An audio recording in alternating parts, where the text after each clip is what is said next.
시편 기자의 말이 공감되고, 그 죄에 대한 벌, 책임, 결과, 열매를 생각해 보면 우리의 마음속이 참 무거워지는 것을 우리가 경험하게 됩니다. 우리가 죄가 없어서가 아니라 정작 우리의 마음이 가벼울 때는 죄가 없어서라기보다 그 열매와 벌과 결과가 어떻게 되는지 우리 스스로가 애써 생각하지 않는 경우나, 혹은 우리가 잘 상상할 수 없을 때 별로 생각하지 않는 것 같습니다. 실제로 우리가 했던 말이나 행동들에 대해서 이것이 어떻게 그 말을 듣는 사람에게 의미가 되고 어떤 아픔이 되고 상처가 되는지를 우리가 다 깨닫는다면, 우리 말할 때, 행동할 때 정말 거듭 생각할 수밖에 없는 것 같습니다. 지나고 나서 이 말이 우리 배우자에게나 우리 자녀들에게 큰 마음의 걸림이 되었구나, 이렇게 되면 그걸 또 애써 살려서 생각을 나게 해서 이야기하기도 애매하죠. 그런데 여전히 우리는 연약하기 때문에 고슴도치처럼 아프고 어려운 일들을 겪게 됩니다. 사람들 사이 관계에서도 그럴진데 하나님과의 관계에서는 이루 말할 수가 없죠. 이루 말할 수가 없죠. 저는 그런 의미에서 이 죄에 우리가 당장 이 심각성을 우리 스스로가 자각하느냐 자각하지 않느냐, 자각해서 회개하느냐, 혹은 그럼에도 불구하고 우리가 마음을 그냥 돌덩이처럼 하면서 에이 누구나 다 그렇지 이렇게 나가느냐, 이건 우리 사람들의 관점에서 바라본 죄이고, 하나님께서 성경을 통해서 우리에게 말씀하신 죄에 대해서 본다면 저는 이것을 요즘 우리의 언어로 시한폭탄이라고 생각합니다. 시한폭탄. 언제 터질지 모르는 시한폭탄.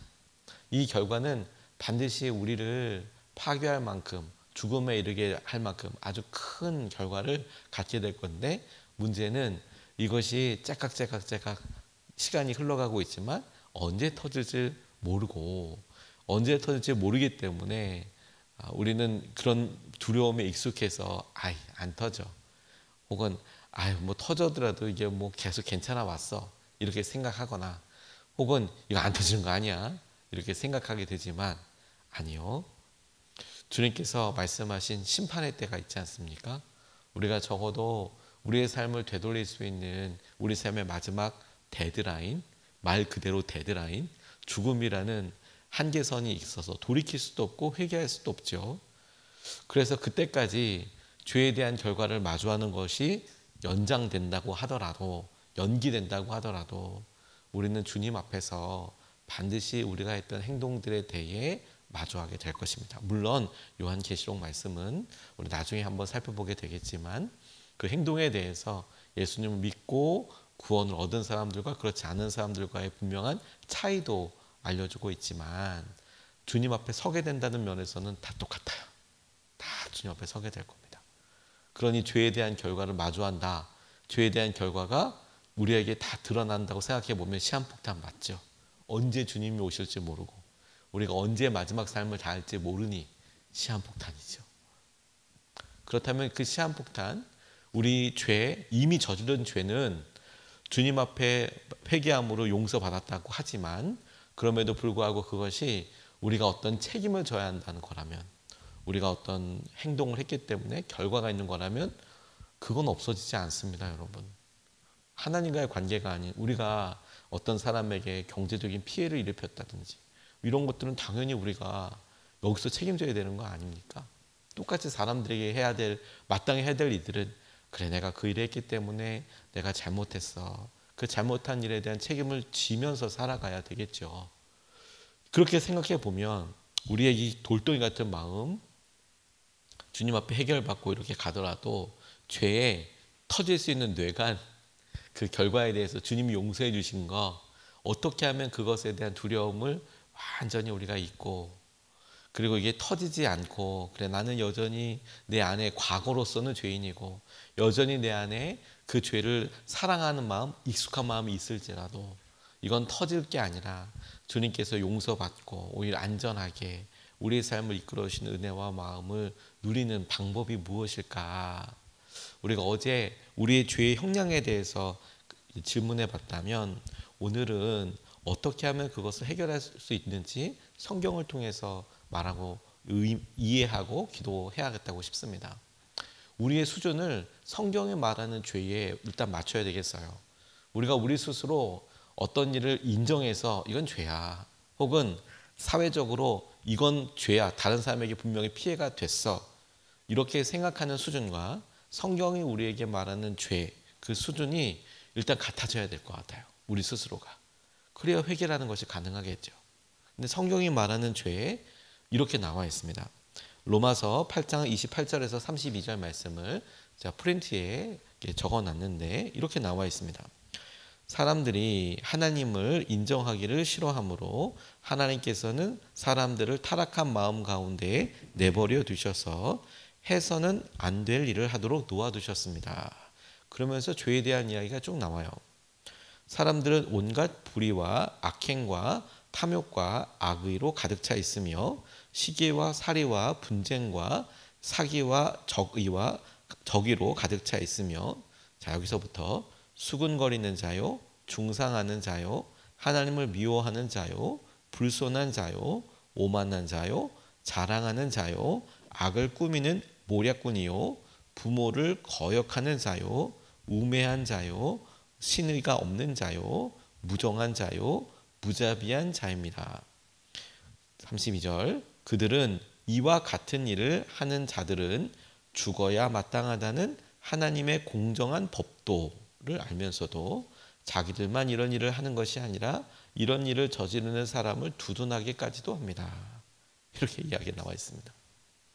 바울이 이야기하는, 그가 하나님께서 우리에게 말씀하신 기준과 상황들에 맞닥뜨렸게 될 때 그가 묘사하고 있는 이런 일을 하는 사람은 사형에 해당될 정도이다라고 이야기하는 구체적인 항목들을 가만히 보면, 여기 살인죄가 있습니까? 없습니다. 여기 사기죄가 있습니까? 없습니다. 성경의 죄에 대해서 말하고 있을 때 그 내용을 가만히 살펴보면 어떻습니까? 우리가 사법적인 기준들을 가지고 그 중에 너무 끔찍하고 사회적으로 함께하기 도저히 힘들겠다는 사람을 격리시키죠. 그래서 영원한 격리의 한 방법인 사형, 그걸 폐지해야 된다 말해야 된다와 상관없이 우리나라에서는 법으로 사형을 정해 놓습니다. 아주 극악한 사람들에 대해서 사형을 언도하죠. 영구적인 격리를 말합니다. 근데 성경은 우리 사법체계에 전혀 다른 기준을 가지고 있어요. 전혀 다르다는 것은 성경이 뭐보다 훨씬 더 높은 기준을 갖고 있다는 거예요. 높은 기준. 우리가 사법적으로 이 정도는 안 돼, 이 정도는 분명한 피해가 발생하니까, 이런 수준이 아니라 훨씬 더 높은 수준으로서 하나님께서 하신 은혜와 마음을 보도록 우리에게 도전하시고 이끌어가고 계시는 점을 우리가 분명히 봐야 한다는 겁니다. 그리고 여기에 한 가지 더 죄에 대한 태도를 적어 놓으셨어요.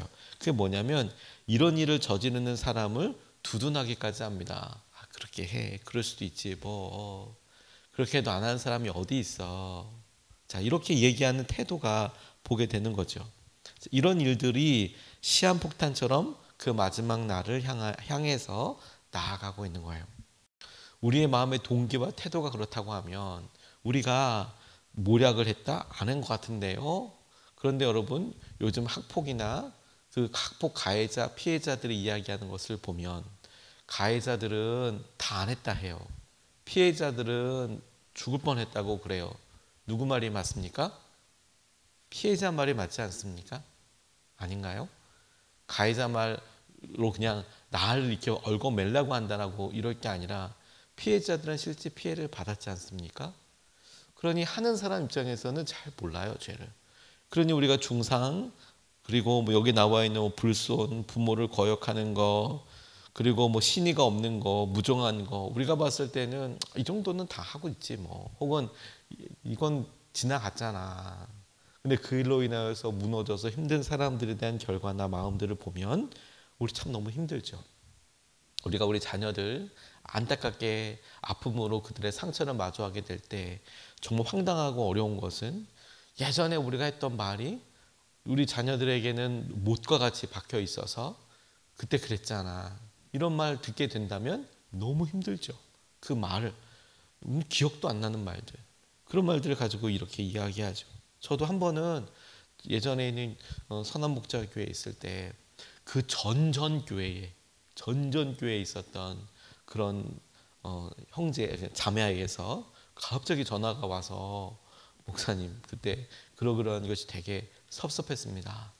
와 너무 당황스럽고 무슨 말을 했는지 잘 기억도 안 나죠. 그때 당시로 해서 그때 당시에도 한 5년 전인가 그래서 5년 3년 4년 아마도 제 기억으로는 그 친구가 오래전부터 남자친구랑 이렇게 이제 헤어지고 싶었는데 도움을 요청해서 그냥 말만 이렇게 해줬을 뿐이에요. 그런 기억만 나는데 너무 상처받았다고 너무 당황스러워서 그러냐고 그렇게 무슨 말을 내가 했냐고 그래서 이렇게 얘기했는 게 그랬다고 그러냐고 생각은 나진 않지만 내가 그렇게 얘기했다면 정말 미안하다고 뭐 만난 지도 그 예전 교회니까 잘 모르는 그런 상황에서 제가 와서 저희 집사람한테 물어봤던 기억이 나요. 내가 그때 말했나 그렇게 그게 뭐 지금 말도 생각보다 본인이 그 말을 듣고 싶었던 것 같은데 그게 상처가 난다고 하니 그러니 말한 사람은 잘 모를 거예요. 아마 어떤 면이 있겠죠. 그리고 가만히 생각해 보게 됐어요. 와 이거 다 생각하면 이런 결과들 이게 사람들한테 어떤 의미를 갖게 되는가를 생각하면 우리 겁나서 사람을 아무도 못 만나고요. 행동은 아무것도 할 수 없고 그리고 만나서 뭘 하거나 뭘 이뤄낸 건 아무것도 할 수 없어요. 그렇지 않습니까? 이게 죄의 결과고 무겁다라는 거예요. 그리고 죄에 대해서 민감해지면 반드시 이런 일들을 겪게 됩니다. 그래서 이걸 해결할 수 있는 방법과 하나님께서 우리에게 주시는 은혜의 통로들을 일단 우리가 보는 것이 중요하다는 거예요. 우선 여러분 우리의 마음에서 먼저 해결돼야 될 것은 말씀에 대해서 경유하는 것이 먼저 필요합니다. 다시 말해서 우리의 어떤 심정적인 관점에서 이 정도는 괜찮아. 우리의 관점에서 이건 괜찮고 이건 건강하고 이렇게 해서는 답이 없을 것 같아요. 우리는 믿음으로 우리의 삶의 말의 행동의 기준을 성경에서 찾아야 하는 거예요. 말씀대로 살기 위해서. 그래 내가 지금은 이렇다고 하더라도 말씀이 내게 지향하는 바에 대해서 가리키는 바에 대해서 내가 따르고 바꾸고 그렇게 고쳐나가야겠다. 이런 간절한 마음이 없고 우리 스스로가 마음의 어떤 상태로만 생각한다면 우리는 계속해서 흔들리게 될 겁니다.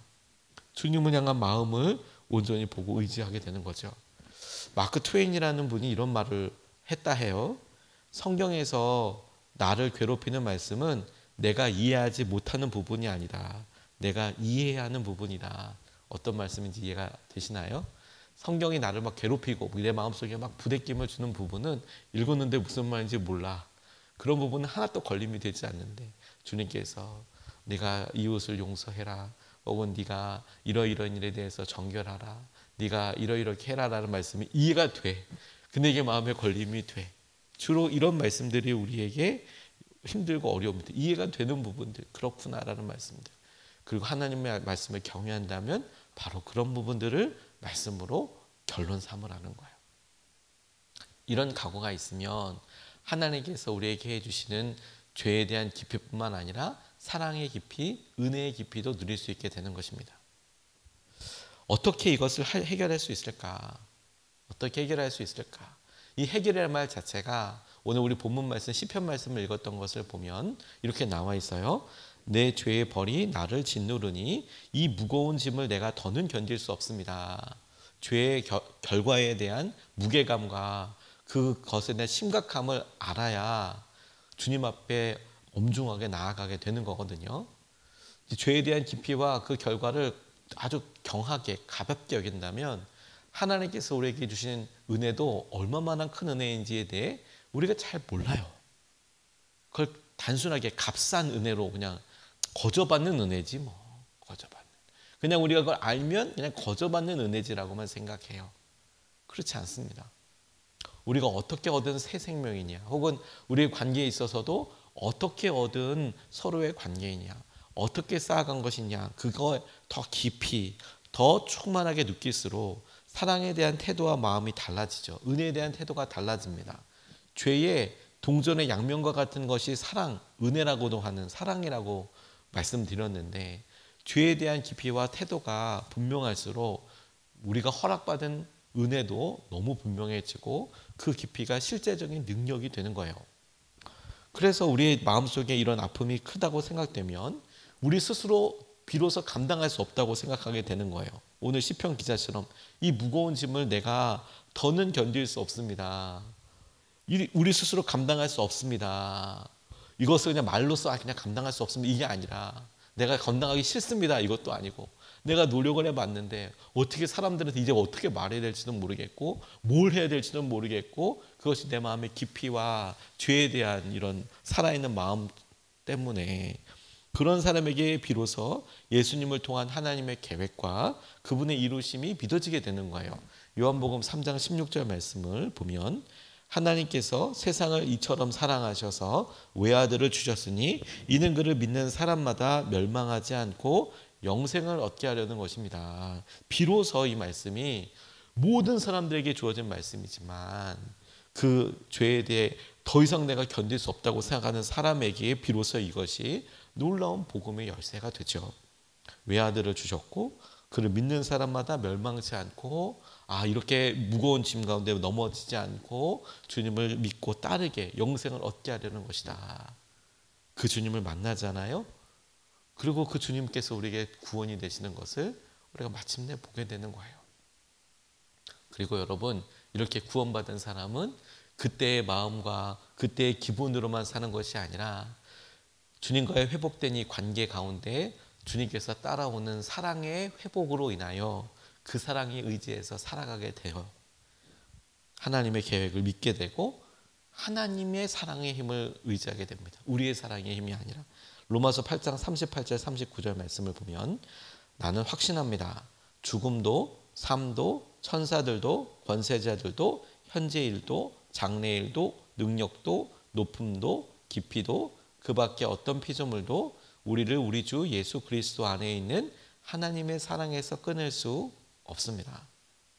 우리는 구원을 받고 그 구원에 대한 은혜를 우리가 졌던 죄의 결과들로 인하여서 기쁨으로 회복하고 난 이후에 여전히 우리를 향한 하나님의 은혜와 마음을 마주하지만 그 은혜에 걸맞게 우리도 여전히 죄인이고 어렵고 힘든 것에 무너질 수 있지요.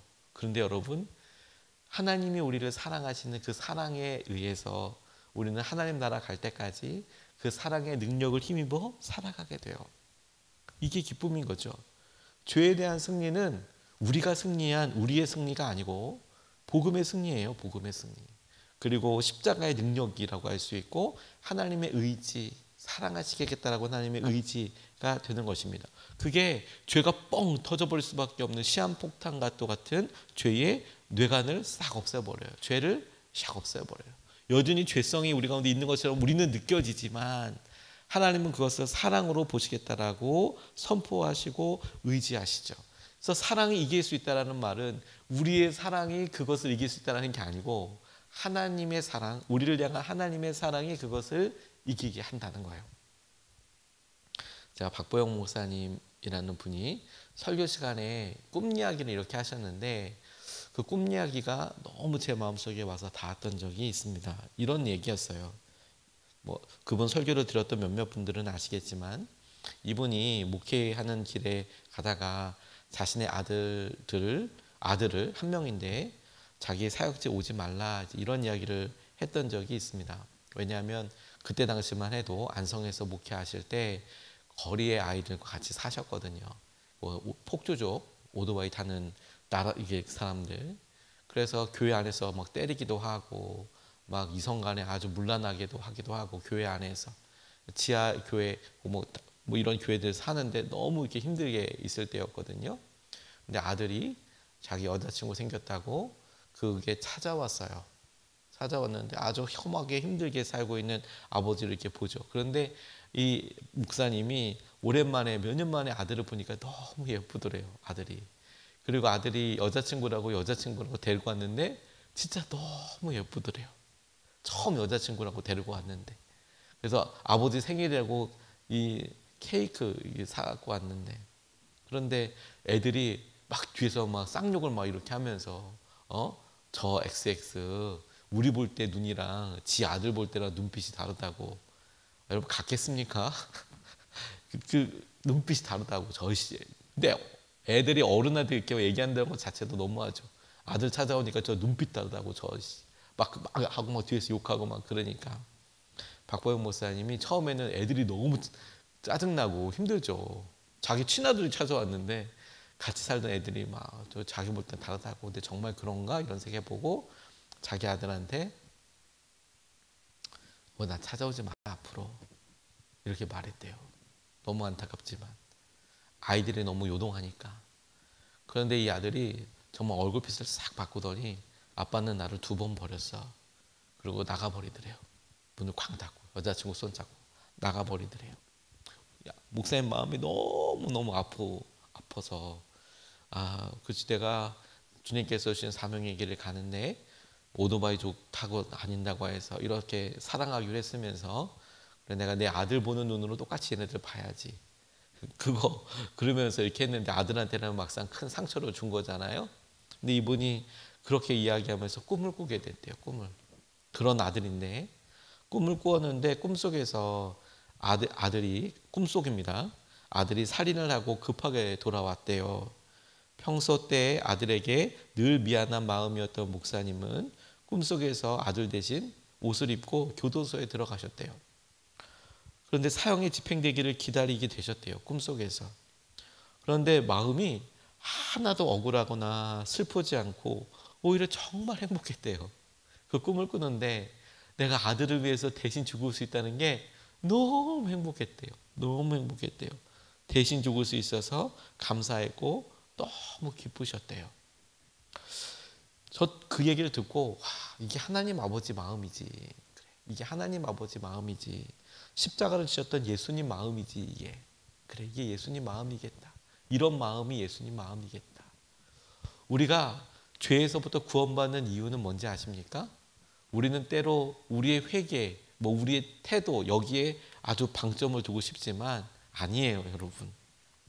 하나님의 일방적인 은혜예요. 하나님의 약속 때문이에요. 그리고 그 약속에 미력 하나만 반응하는 우리를 사랑하고자 결정하신 하나님의 계획 때문이에요. 우리는 그걸 의지하고 그걸 믿어요. 그걸 복음이라고 그러고요. 오늘 여러분, 우리는 여전히 우리 안에 죄 덩어리들에 어려울 수 있습니다. 근데 터지지 않도록 하나님께서 죄로 완전히, 은혜로 완전히 해결해 주시고 주님의 은혜를 우리에게 붙잡도록 이끌어 주셨어요. 오늘 우리 여러분, 우리의 삶에 그 하나님의 사랑을 의지하여 주님께서 하시는 마음을 좇아서 나아가게 되고 새롭게 시작하게 되는 저와 여러분 되시기를 주님의 이름으로 축복합니다.